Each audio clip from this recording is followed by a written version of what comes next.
السلام علیکم۔ امید کرتا ہوں آپ خیر وافیت سے ہوں گے۔ آج کی یہ ویڈیو میرے نوجوانوں کے نام ہے۔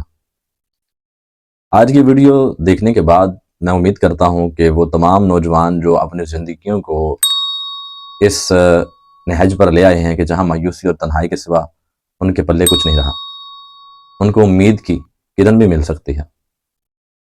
وہ دوبارہ سے اپنی زندگی کی بہاروں کو لوٹا سکتے ہیں، وہ پھر سے عیش و نشاط کی زندگی گزار سکتے ہیں۔ لیکن اس سے پہلے کچھ حقائق آپ کے سامنے رکھنا مقصود ہے تاکہ پتہ بھی چلتا رہے، کیونکہ علم سے ہی ہم اپنے نفس کے خلاف جہاد کر سکتے ہیں۔ پاکستان کے بارے میں اکثر یہ دعویٰ کیا جاتا ہے کہ وہ دنیا میں فحش مواد دیکھنے والا نمبر 1 ملک ہے، تاہم حقیقت یقین مانے اس کے بالکل برعکس ہے۔ حالیہ جو 2025 کی بڑی فحش ویب سائٹس کی سالانہ رپورٹس ہے، اس کے مطابق پاکستان ٹاپ 20 ممالک میں شامل نہیں ہے۔ اس فہرست میں عموماً امریکہ، جاپان، فرانس اور برطانیہ جیسے ممالک سر فہرست ہیں۔ پاکستان ٹیلی کمیونیکیشن اتھارٹی یعنی کہ پی ٹی اے نے اب تک یقین مانے 8,44,000 سے زائد ایسی ویب سائٹس کو بلاک کیا ہے۔ رپورٹس کے مطابق روزانہ تقریباً 2 کروڑ بار ان سائٹس تک رسائی کی کوشش کی جاتی ہے، جسے پی ٹی اے کا سسٹم ناکام بناتا ہے۔ پوری دنیا میں انٹرنیٹ اور اسمارٹ فون کی جو آسان رسائی ہے، اس نے نوجوانوں میں فحش بینی کے رجحان کو پروموٹ کر دیا ہے، ایک سنجیدہ مسئلہ بنا دیا ہے۔ عالمی سطح پر ایک تشویشناک حقیقت یہ سامنے آئی ہے دوستو کہ بچوں کی فحش مواد تک پہلی رسائی کی جو اوسٹ ایوریج ایج ہے وہ 12 سے 13 سال ہو چکی ہے۔ بعض کیسز میں یہ عمر 9 سال تک بھی بیان کی گئی ہے۔ طبی ماہرین کے مطابق کم عمری میں فحش مواد دیکھنا دماغ کے ریوارڈ سسٹم کو متاثر کرتا ہے، جو آگے چل کر پورن ایڈکشن، ڈپریشن اور سماجی لا تعلقی کا باعث بنتا ہے۔ ایک تحقیق کے مطابق پاکستان میں تقریباً 93% لڑکے اور 62% لڑکیاں 18 سال کی عمر تک پہنچنے سے پہلے کم از کم ایک بار ایسا مواد دیکھ چکے ہوتے ہیں۔ ہر وہ چیز جو عادت سے بڑھ کر لت بن جائے اور لذت سے ہمکنار کرنے لگے وہ نشہ بن جاتی ہے، اور اسلام میں ہر نشہ ور چیز کو حرام قرار دیا گیا ہے، خواہ وہ عشق ہو، مشق ہو یا حوش۔ اور یہ نشہ کس قدر مہلک ثابت ہو سکتا ہے، اس کا اندازہ آج ہی اس ویڈیو کو دیکھنے کے بعد آپ لگا لیجئے گا۔ ہر چند ہمارے ہاں ایسے موضوعات شجر ممنوعہ سمجھے جاتے ہیں جس بنا پر نوجوان اپنے ذاتی معاملات کسی سے شرک ہی نہیں کرتے، مگر بطور استاد ہوتے ہوئے مجھے آج کے نوجوانوں کے مسائل کو بیان بھی کرنا ہے اور انہیں ان تمام حواسوں سے سائنسی اور مذہبی تناظر میں رہتے ہوئے محفوظ و مامون بھی رکھنا ہے۔ میری یہ ویڈیو خاص کر نوجوانوں کے لیے ہے جو چند ایک نام نہاد سوشل میڈیا ایکٹیوسٹ کی پھیلائی جانے والی من گھڑت قصہ کہانی میں آ کر اپنی زندگیوں سے کھیلتے چلے جا رہے ہیں۔ ہم تاریخ کے ایک ایسے پرخطر اور نازک دوراہے پر کھڑے ہیں جہاں انسان نے اپنی محدود عقل کے بت کو اپنے ہاتھوں سے تراش کر اسے خدا کے منصب پر بٹھا دیا ہے اور اپنی بے لگام خواہشات کو انسانی حقوق اور ذاتی آزادی کا خوشنما نام دے کر پوجنا شروع کر دیا ہے۔ 21ویں صدی کا جدید انسان جو خود کو تہذیب کے عروج پر سمجھتا ہے، جب صبح بیدار ہوتا ہے تو اس کے ہاتھ میں تسبیح کے بجائے اسمارٹ فون ہوتا ہے، اور اس کے ذہن کے پردے پر وہ تمام غلیظ تصاویر اور ہیجان انگیز خیالات رقص کر رہے ہوتے ہیں جنہیں وہ رات کی تاریکی میں اپنی آنکھوں کے راستے اپنے دماغ کی خلیوں میں انڈیل چکا ہوتا۔ یہ وہ دور ہے جہاں زنا کو رضامندی کا تعلق کہہ کر سند جواز بخشی جاتی ہے، جہاں ہم جنس پرستی کو جینیاتی مجبوری یا فخر کا نام دے کر فطرت کے منہ پر زوردار تماچا دے مارتے ہیں، جہاں مشتزنی کو سیلف لو اور تناؤ کا علاج کہہ کر نوجوانوں کو اپنی ہی مردانگی کے قتل پر اکسایا جاتا ہے، اور جہاں بد نظری کو جمالیاتی ذوق اور حسن پرستی کا نام دے کر حلال کر لیا گیا ہے۔ ہم ایسے دور میں جی رہے ہیں، مگر اس چکا چوند اور آزادی کے نعروں کے شور میں کیا ہم نے کبھی ایک لمحے کے لیے رک کر اپنے دل پر ہاتھ رکھ کر سوچا ہے یہ سب کچھ جو ہم نام نہاد آزادی کے نام پر کر رہے ہیں، یہ ہمارے اندر ہمارے اس گوشت پوست کے دماغ ہمارے نازک اعصاب اور اس لطیف روح کے ساتھ کیا بھیانک کھیل کھیلتا چلا جا رہا ہے۔ آج میں آپ کو ایک ایسے سفر پر لے چلوں گا جو شاید آپ کے لیے شدید تکلیف دہ ہو، جو شاید آپ کے ان تمام خوشنما اور لبرل نظریات کو ریزہ ریزہ کر دے جو مغرب کے تعلیمی اداروں اور میڈیا نے برسوں کی محنت سے آپ کے ذہن میں بٹھائے ہیں۔ لیکن یہ سفر ناگزیر ہے، کیونکہ آج ہم لیبارٹی کا آہنی دروازہ بھی کھولیں گے اور مسجد کے ممبر کا تقدس بھی دیکھیں گے، اور پھر ان دونوں کے درمیان کھڑے ہو کر انسان کا وہ پوسٹ مارٹم کریں گے جو صدیوں سے ادھورا چلا آ رہا ہے، تاکہ ہم جان سکیں کہ ہم ارتقاء کی طرف جا رہے ہیں یا نیورونز کی خودکشی کی طرف قدم بڑھاتے چلے جا رہے ہیں۔ دوستو، کہانی کا آغاز وہاں سے ہوتا ہے جہاں سے گناہ اور تباہی کا پہلا بیج بویا جاتا ہے، یعنی آنکھ سے۔ انسان کی ساری بربادی اور ساری آبادی کا دروازہ یہی 2 انچ کی آنکھ ہے جو دماغ کی کھڑکی ہے۔ الہیات کے دائرے میں جب ہم قدم رکھتے ہیں تو ہمیں 1400 سال پیچھے عرب کے تپتے ہوئے ریگزاروں میں ایک ایسی آواز سنائی دیتی ہے جو انسانی نفسیات کی گہرائیوں سے واقف ہے۔ وہ آواز خالق کی ہے جو کہتی ہے، مومن مردوں سے کہہ دو کہ اپنی نظریں نیچی رکھیں اور اپنے شرم گاہوں کی حفاظت کریں۔ بظاہر یہ ایک سادہ سی اخلاقی نصیحت لگتی ہے، معاذ اللہ ایک ایسی دقیہ نوشی پابندی جو شاید انسان کی آزادی سلب کرنے اور اسے لطف سے محروم کرنے کے لیے لگا دی گئی ہے۔ جدید لبرل ذہن جو ہر چیز کی منطق مانگتا ہے فوراً سوال اٹھاتا ہے کہ آخر دیکھنے میں کیا حرج ہے؟ اگر میں کسی خوبصورت چہرے کو دیکھ کر، کسی کے جسم کے نشیب و فراز کو دیکھ کر لطف اندوز ہو رہا ہوں اور کسی کو کوئی جسمانی نقصان نہیں پہنچا رہا تو یہ گناہ کیوں؟ یہ حرام کیوں؟ یہاں آ کر مذہب بظاہر خاموش ہو جاتا ہے اور سائنس کا بایاں ٹریک، لیفٹ ٹریک بولنا شروع کرتا ہے، اور جب سائنس بولتی ہے تو حقائق کی ایسی دنیا اشکار ہوتی ہے کہ انسان دنگ رہ جاتا ہے۔ جدید نیورو سائنس جب فنکشنل MRI کے ذریعے انسان کے دماغ کا جائزہ لیتی ہے تو ایک خوفناک حقیقت ہمارے رونگٹے کھڑے کر دیتی ہے۔ سائنس بتاتی ہے کہ جنسی عمل کی شروعات شرمگاہ سے نہیں، ہارمون سے نہیں، بلکہ دماغ کے پچھلے حصے میں موجود ویژول کورٹیکس سے ہوتی ہے۔ جب ایک مرد کسی نامحرم عورت کو، کسی نیم برہنہ جسم کو یا کسی فحش تصویر کو دیکھتا ہے تو یہ عمل محض دیکھنا نہیں ہوتا، اس لمحے اس کے دماغ کے انعام کے مرکز یعنی کہ ریوارڈ سرکٹ میں، جسے نیوکلیس ایکمبنس کہا جاتا ہے، ایک زبردست کیمیائی دھماکہ ہوتا ہے۔ یہ دھماکہ ڈوپامائن نامی نیورو ٹرانسمیٹر کا ہوتا ہے۔ ڈوپامائن وہ طاقتور کیمیکل جو انسان کو مزید کی طلب، جستجو اور بے چینی میں مبتلا کر دیتا ہے۔ یہ وہی کیمیکل ہے جو کوکین اور ہیروئن کے نشے میں دماغ خارج کرتا ہے، جس سے لذت انسان کشید کرتا ہے۔ یہاں سائنس ایک عجیب و غریب اور دلچسپ اصطلاح متعارف کراتی ہے جسے دا کولج ایفیکٹ کہا جاتا ہے۔ یہ بایولوجیکل حقیقت ہے کہ مرد کا دماغ اور کسی حد تک عورت کا بھی نئے پن کا دیوانہ ہے، یعنی کہ نوویلٹی کا دیوانہ ہے، نئے پن کا، نئی سے نئی چیزوں کی جستجو میں رہنا دماغ کی لت ہے، فطرت ہے۔ اس کا نام امریکی صدر کیلون کولج کے نام پر رکھا گیا تھا، جنہوں نے ایک فارم کے دورے پر دیکھا کہ مینڈا بار بار نئی بھیڑوں کے ساتھ تعلق قائم کر رہا ہے، حالانکہ وہ تھک چکا تھا۔ سائنسدانوں نے دریافت کیا کہ جب آپ سڑک پر، بازار میں یا موبائل اسکرین پر ہر روز ہر گھنٹے نئے چہروں، نئے جسموں اور نئی اداؤں کو دیکھتے ہیں تو آپ کا دماغ ہر بار ڈوپامائن کی ایک نئی اور طاقتور کک لیتا ہے، سٹارٹ اپ لیتا ہے۔ بظاہر یہ بہت مزے کی اور تھرلنگ بات لگتی ہے، لیکن اس کا انجام انتہائی خوفناک اور تاریک ہے۔ اس کا انجام ہیبیچویشن یعنی عادت پڑ جانا یا بے حس ہو جانا۔ جب آپ کا دماغ روزانہ سینکڑوں ورائٹی کی عورتیں دیکھنے کا عادی ہو جاتا ہے، جب اسے ہر پل نیا بصری ذائقہ ملتا ہے تو وہ اپنے گھر میں موجود حلال بیوی سے، جو کہ ایک مستقل اور پرانا چہرہ ہے، بور ہو جاتا ہے۔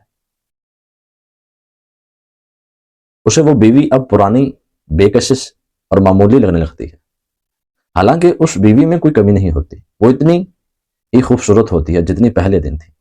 کمی اس شخص کے دماغ کے ریسپٹرز میں آ چکی ہوتی ہے جو اب نارمل محرک پر رسپونڈ نہیں کرتے۔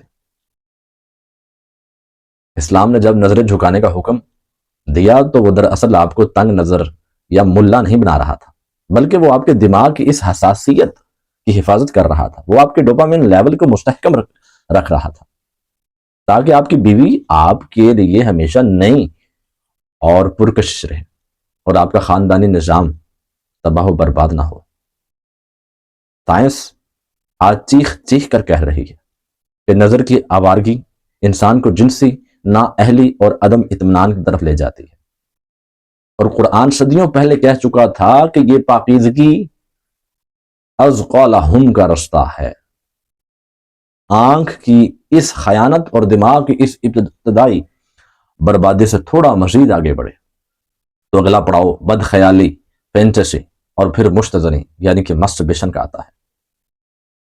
آج میں ساری باتیں کھول کر بیان کروں گا دوستو، تاکہ کہیں پر کوئی شکم نہ رہ جائے۔ ہمارے معاشرے میں ایک بہت بڑا طبقہ، خاص طور پر مغربی نفسیات سے متاثر ماہرین کا ایک گروہ، نوجوانوں کی یہ پٹی پڑھاتا ہے کہ سنتے جائیں، دیکھتے جائیں کہ کون لوگ ہیں جو مغرب سے تحصیل یافتہ ہیں اور دل دادا ہیں وہاں کے۔ مشتزنی ایک بالکل نارمل اور صحت مند عمل ہے، یہ جنسی تناؤ کم کرتا ہے، یہ پروسٹیٹ کینسر سے بچاتا ہے اور اس کا کوئی نقصان نہیں۔ یہ پچھلے دنوں بڑے دوست حباب اٹھے تھے کہ لیکن جب ہم سائنس کی گہرائی میں اترتے ہیں اور جدید ترین نیورولوجیکل تحقیقات کا مطالعہ کرتے ہیں تو یہ دعویٰ ریت کی دیوار ثابت ہوتا ہے۔ جرمنی کے مشہور زمانہ میکس پلانک انسٹیٹیوشن کی 2014 کی تحقیق نے ثابت کیا کہ جو لوگ کثرت سے فحش فلمیں دیکھتے اور مشتزنی کرتے ہیں، ان کے دماغ کا وہ اہم ترین حصہ جسے پری فرنٹل کورٹیکس کہتے ہیں، سکڑنا، شرنک ہونا شروع ہو جاتا ہے۔ یہ وہ حصے ہیں جو انسان کی قوت ارادی یعنی کہ ول پاور، فیصلہ سازی، ڈیسیجن میکنگ، ایتھکس اور خود پر قابو پانے کی صلاحیت کو کنٹرول کرتے ہیں۔ مشتزنی کرنے والا آہستہ آہستہ ایک زومبی بن جاتا ہے۔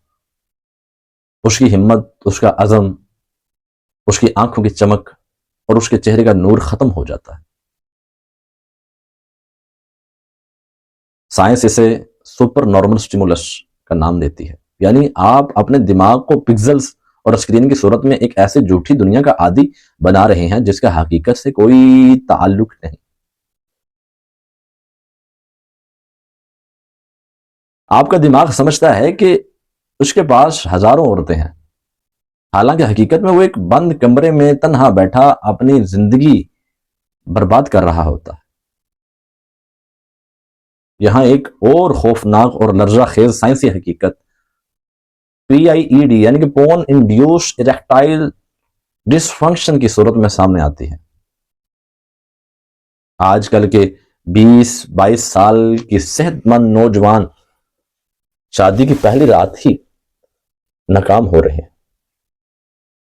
Sorry to say, as a teacher I have to deliver all these things to all of you because these things are mandatory at this time۔ ایسا کیوں ہو رہا ہے؟ اس لیے نہیں کہ ان میں کوئی جسمانی نقص ہے یا وہ نامرد ہیں، بلکہ اس لیے کہ ان کا دماغ اسکرین کی تیز رفتار ایڈیٹنگ اور ہاتھ کی تیز رفتار اور غیر فطری رگڑ کا عادی بن چکا ہے۔ ایک حقیقی عورت کا لمس، اس کی جذباتی قربت، اس کی خوشبو ان کے دماغ کو وہ ڈوپامین کک نہیں دے پاتی جو 4K ویڈیو دیتی ہے۔ یہ ان کی مردانگی کا نفسیاتی قتل ہے۔ اب ذرا الہیات کی طرف واپس آئیں اور قرآن کا اعجاز دیکھیں۔ قرآن نے سورۃ المؤمنون میں کامیاب لوگوں کی نشانی بتائی گئی ہے، والذین هم لفروجہم حافظون، اور جو اپنی شرم گاہوں کی حفاظت کرتے ہیں سوائے اپنی بیویوں کے۔ سمجھتے جائیں الہیات کو اور سائنس کو اور من گھڑت قصے کہانیوں کو،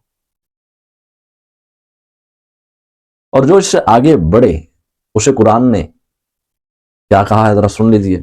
گناہ نہیں، اسے حد سے تجاوز کہا، ٹرانس گریزر کہا ہے. اور آج سائنس بتا رہی ہے کہ یہ واقعی حد سے تجاوز ہے، کیونکہ آپ اپنے دماغ کے نیورو کیمیکلز کو ان کی قدرتی حد سے باہر نکال کر ضائع کر رہے ہیں. وہ ٹیسٹسٹرون جو آپ کو باہر جا کر دنیا فتح کرنے، رزق کمانے، پہاڑ توڑنے اور تہذیبیں بنانے کے لیے دیا گیا تھا، آپ نے اسے باتھ روم کی نالی میں بہا کر ضائع کر دیا. یہ محض مادہ حیات کا ضیاع نہیں، یہ آپ کی تقدیر اور آپ کے مستقبل کا ضیاع ہے دوستو. اس تاریک اور لیسدار سرنگ میں مزید آگے بڑھے تو ہم اس گہرے گڑھے میں گرتے ہیں جسے زنا کہتے ہیں. لبرلزم اور سیکولر اخلاقیات کا سب سے بڑا نعرہ جانتے ہیں کیا؟ میرا جسم میری مرضی. اگر دو بالغ افراد باہمی رضامندی سے تعلق قائم کرتے ہیں تو اس میں کیا برائی ہے؟ ریاست یا مذہب کو اس میں دخل دینے کا کیا حق ہے؟ یہ جملہ سننے میں بہت منطقی، بہت منصفانہ اور بہت جدید لگتا ہے، لیکن جب ہم اس نیورو بایولوجی کی لیبارٹری میں لے جاتے ہیں اور مائکروسکوپ کے نیچے رکھتے ہیں تو یہ جملہ انسانی فطرت کے خلاف ایک اعلان جنگ کرتا ہوا ہمیں نظر کیوں آتا ہے؟ انسان کوئی جانور نہیں ہے کہ ادھر منہ مارا اور ادھر نکل گیا، نہ ہی اس کا جسم کوئی مشین ہے جسے استعمال کر کے رکھ دیا جائے. انسان کے اندر اللہ نے ایک انتہائی پیچیدہ بانڈنگ سسٹم قائم کر رکھا ہے. جب ایک مرد اور عورت جسمانی تعلق قائم کرتے ہیں تو ان کے دماغ میں دو طاقتور اور جادوئی ہارمونز خارج ہوتے ہیں، آکسیٹوسن اور ویسوپریسن. یہ دو ہارمونز خارج ہوتے ہیں. سائنسدان آکسیٹوسن کو کڈل ہارمون یعنی کہ محبت کا مالیکیول یا وفاداری کا کیمیکل بھی کہتے ہیں. یہ وہ قدرتی گلو ہے جو دو روحوں کو آپس میں جوڑتا ہے. قدرت کا نظام یہ ہے کہ آپ جس کے ساتھ جسم ملائیں اس کے ساتھ آپ کا دل بھی جڑے تاکہ آپ مل کر بچے کی پرورش کر سکیں اور ایک خاندان کی تشکیل کر سکیں. لیکن جب ایک شخص زنا کرتا ہے، یعنی وہ آج ایک عورت کے ساتھ ہے، کل دوسری کے ساتھ ہے، پرسوں تیسری کے ساتھ ہے، اور یہ سلسلہ چلتا چلا جاتا ہے، تو اس کے اندر کیا ٹوٹتا ہے؟ جانتے ہیں آپ کیا ٹوٹتا ہے اس کے اندر؟ نیورو سائنس بتاتی ہے کہ اس کا دماغ کنفیوز ہو جاتا ہے. بار بار مختلف اور بدلتے ہوئے پارٹنرز کے ساتھ آکسیٹوسن کا اخراج اس کے دماغ کے ریسیپٹرز کو ڈی سینسیٹائز یعنی بے حس کر دیتا ہے. اس کیفیت کو سائنس پیئر بونڈنگ ڈیمیج کہتی ہے، یعنی ایسا شخص رفتہ رفتہ اس صلاحیت سے ہی محروم ہو جاتا ہے کہ وہ کسی ایک انسان کے ساتھ گہرا جذباتی، روحانی اور دیر پا تعلق قائم کر سکے. زانی صرف گناہ گار نہیں ہوتا، وہ نفسیاتی طور پر معذور ہو چکا ہوتا ہے. اسے سکون ملنا بند ہو جاتا ہے، وہ ہوس کی آگ میں جلتا رہتا ہے، ایک جسم سے دوسرے جسم تک بھاگتا رہتا ہے، مگر اس کی پیاس نہیں بجھتی کیونکہ اس کا روحانی برتن چھلنی ہو چکا ہوتا ہے. اللہ اکبر. قرآن نے جب زنا کے بارے میں کہا وَلَا تَقْرَبُوا الزِّنَا إِنَّهُ كَانَ فَاحِشَةً وَسَاءَ سَبِيلًا، اور زنا کے قریب بھی مت جاؤ، بے شک وہ بے حیائی اور برا راستہ ہے. تو اس نے سَاءَ سَبِيلًا ایول پاتھ کہہ کر اس نفسیاتی اور سماجی تباہی کی طرف اشارہ کیا تھا. 1400 سال پہلے اشارہ کیا تھا. یہ وہ راستہ ہے جو انسان کو تنہائی، ڈپریشن اور وجودی کرب کے اندھیروں میں لے جاتا ہے.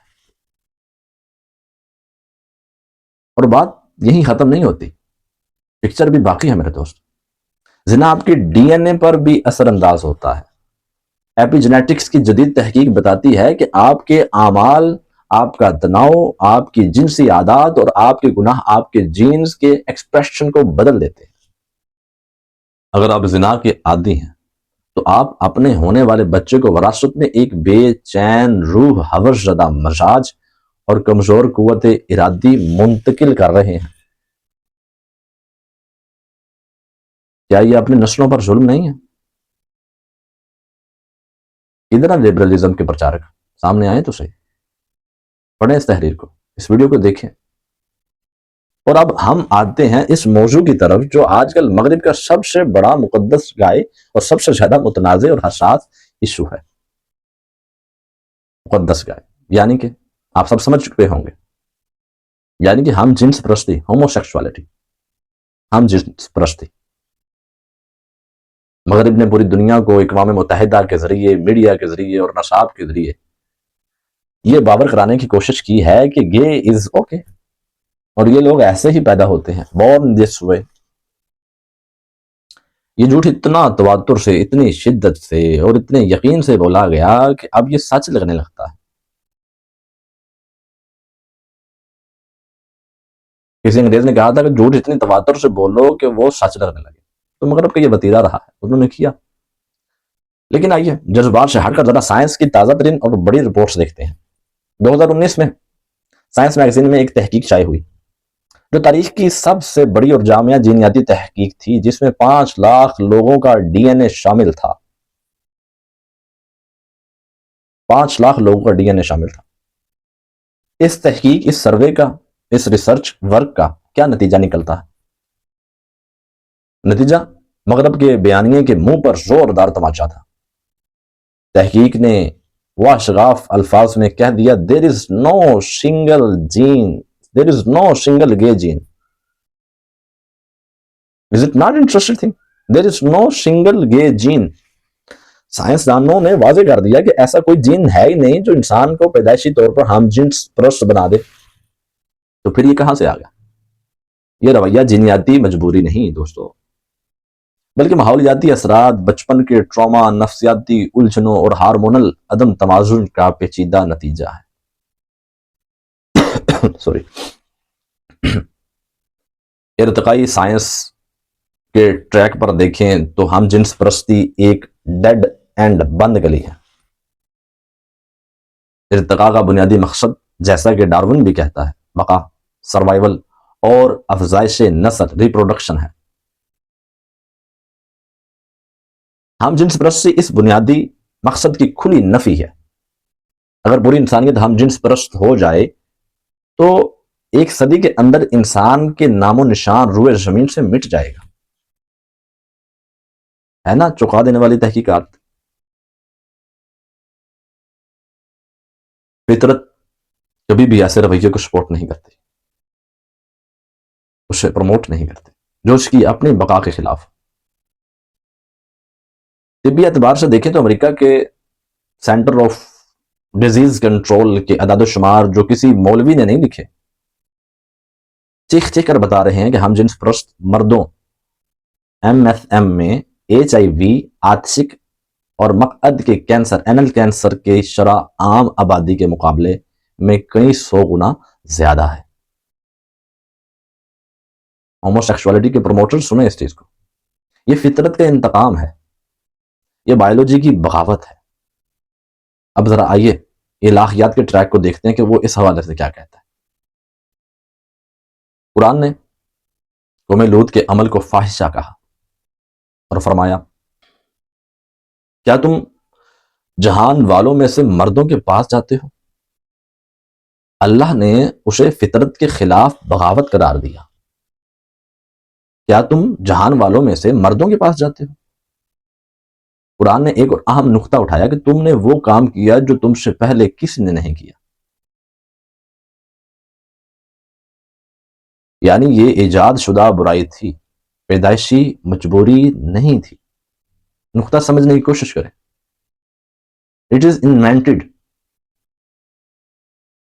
یہاں سائنس اور مذہب بالکل ایک پیج پر آ کر کھڑے نظر آتے ہیں۔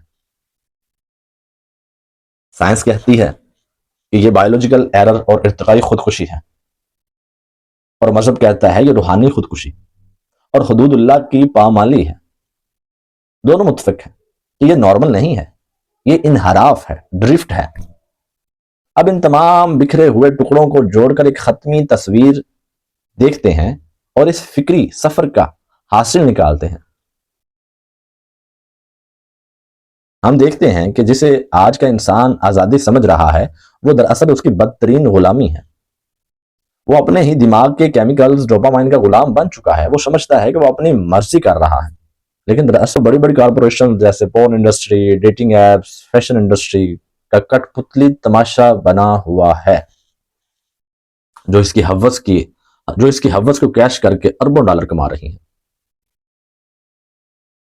میرا استدلال یہ ہے کہ سائنس اور مذہب 2 الگ الگ زبانوں میں 2 مختلف زاویوں سے بالکل ایک ہی بات کر رہے ہیں۔ سائنس لیفٹ ٹریک آپ کو خبردار کر رہی ہے کہ اگر آپ نے زنا، مشت زنی، بد نظری یا ہم جنس پرستی کی تو آپ کا ہارڈ ویئر یعنی آپ کا دماغ، آپ کے اعصاب، آپ کے ہارمونز، آپ کا ڈی این اے کریش ہو جائے گا.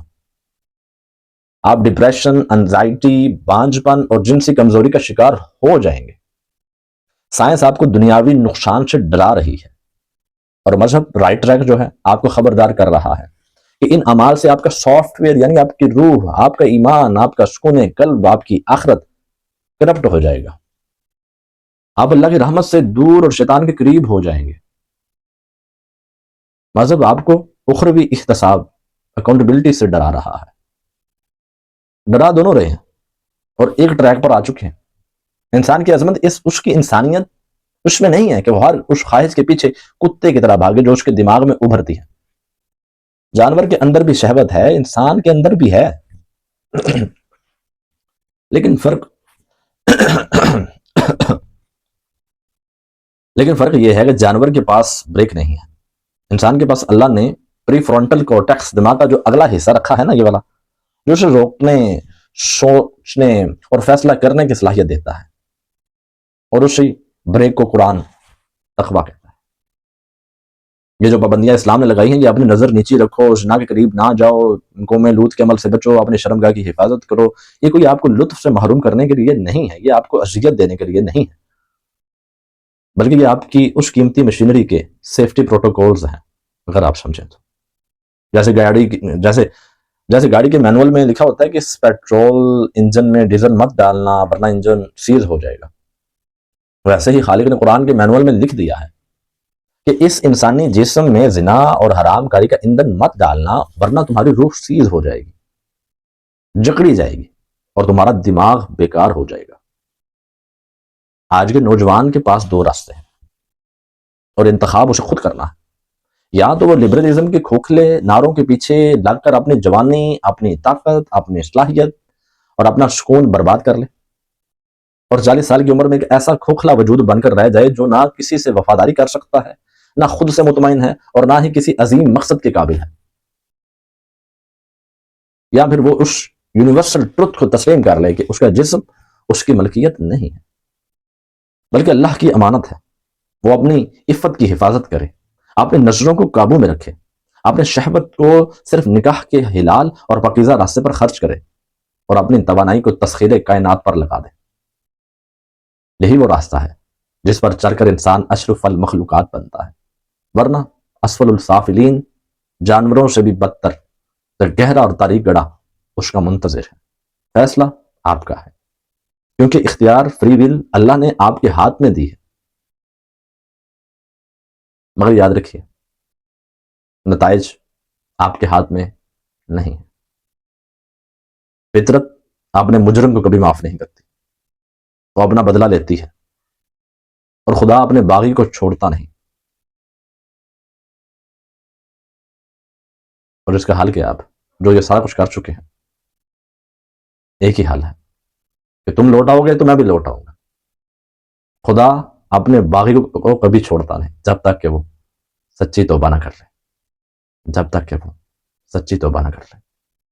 سچی توبہ کر لیں گے، آج سے ہی تہیہ کریں، آج سے ہی سچی توبہ کریں، یقین مانیں وہ سب کچھ لوٹا دے گا. کیونکہ سورۃ الزمر کی آیت ہے، قل یا عبادی الذین اسرفوا علی انفسہم لا تقنطوا من رحمت اللہ. یا نبی کہہ دیجئے میرے ان بندوں سے جو اپنے جانوں پر اسراف کر چکے ہیں، ظلم کر چکے ہیں، جن کو جو کچھ میں نے دیا تھا وہ ضائع کر چکے ہیں، فضول خرچیاں کر چکے ہیں. انہوں نے کہا جو کچھ ہو گیا سو ہو گیا، لیکن ایک کام مت کرنا، اور وہ ہے میری رحمت سے مایوس نہ ہونا. کیوں؟ ان اللہ یغفر الذنوب جمیعا، بے شک وہ سارے گناہ معاف کرنے والا ہے. انہ غفور الرحیم، بے شک وہ بخشنے والا ہے، معاف کرنے والا ہے. آپ واپس پلٹ آئیں، وہ واپس آ جائے گا، آپ کو ساری چیزیں واپس لوٹا دے گا. لیکن آج سے ہی توبہ کریں، توبہ پکی سچی توبہ کریں. اور پکی سچی توبہ کیا ہے؟ صرف ایک بار سچے دل کے ساتھ ندامت ہو، آپ کو پشیمانی ہو، شرمندگی ہو اپنے پاسٹ کے اوپر، بس. اور ایک دفعہ خدا کے حضور میں سچی توبہ کرتے ہوئے سچے دل کے ساتھ یہ تہیہ کر لیں، یہ ارادہ، یہ مصمم ارادہ بنا لیں کہ آج کے بعد جو ہو گیا اب دوبارہ وہ رپیٹ نہیں ہوگا. بس وہ سب کچھ آپ کو لوٹا دے گا، وہ سب کچھ عطا کر دے گا، ساری کمیاں پوری کر دے گی. یوں لگے گا جیسے آپ دوبارہ ری برتھ ہوئی آپ کی. اس راستے پر چلیں تو صحیح. آپ ایک قدم آئیں گے وہ 10 قدم، آپ چل کے جائیں گے وہ دوڑ کر آئے گا. وہ تو آپ سے پہلے آپ کا منتظر ہے. وہ تو کہتا رہتا ہے یا حسرتن علی العباد، یا حسرتن علی العباد، بندو حسرت ہی ہو گئی ہے، حسرت ہی ہو گئی. امید کرتا ہوں کہ آپ کو ویڈیو اچھی لگی ہوگی. اگر اس ویڈیو سے آپ کا کچھ فائدہ ہوا ہو یا آپ کو لگتا ہو کہ اس سے فائدہ ہو سکتا ہے بہت ساروں کا، تو اپنے تمام دوست احباب سے بھی شیئر کیجیے، زیادہ سے زیادہ شیئر کیجیے. میں کوشش کروں گا کہ آپ کے لیے ایسے ہی مفید معلوماتی ویڈیوز لاتا رہوں. اپنے ہوسٹ عبداللہ عمر عالم کو اجازت دیجیے. دعاؤں میں یاد رکھیں. اللہ حافظ.